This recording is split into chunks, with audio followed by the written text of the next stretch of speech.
Allahumma barik wa salli wa sallim nahmadu nusalli ala rasulihil karim amma ba'. Dosa menyusahkan orang Islam.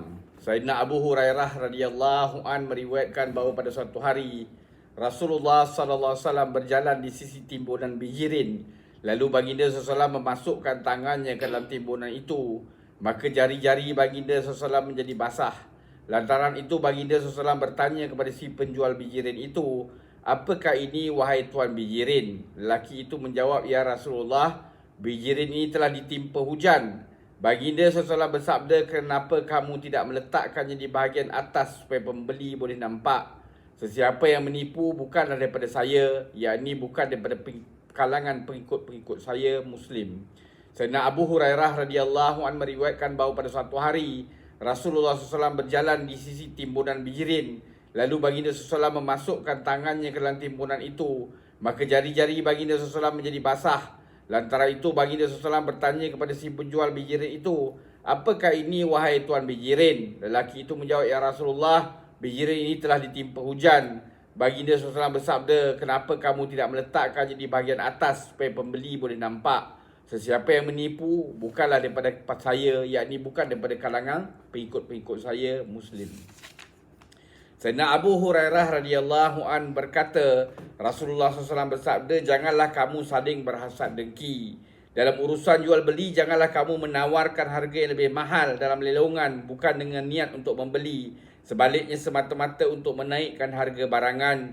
Janganlah kamu saling benci membenci. Janganlah kamu saling tidak bertegur sapa. Janganlah kamu membeli barang yang telah beli oleh saudaramu. Dan jadilah kamu hamba-hamba Allah SWT yang bersaudara. Seorang Islam adalah saudara kepada orang Islam yang lain. Dia tidak menzalimi saudaranya. Dan jika ada orang lain yang menzalimi saudaranya, dia tidak akan membiarkannya tanpa dibantu dan dia tidak menganggapnya hina." Baginda SAW menunjukkan ke arah dadanya sambil bersabda sebanyak 3 kali, "Takwa di sini, takwa di sini, takwa di sini."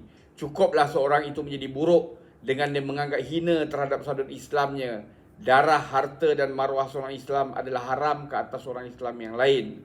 Keterangan maksud sabdaan baginda SAW, takwa di sini ialah takwa yang merupakan perasaan takut kepada Allah SWT dan takut menghadapi penghisapan di akhirat nanti. Ialah satu keadaan yang wujud dalam hati sanubari seseorang.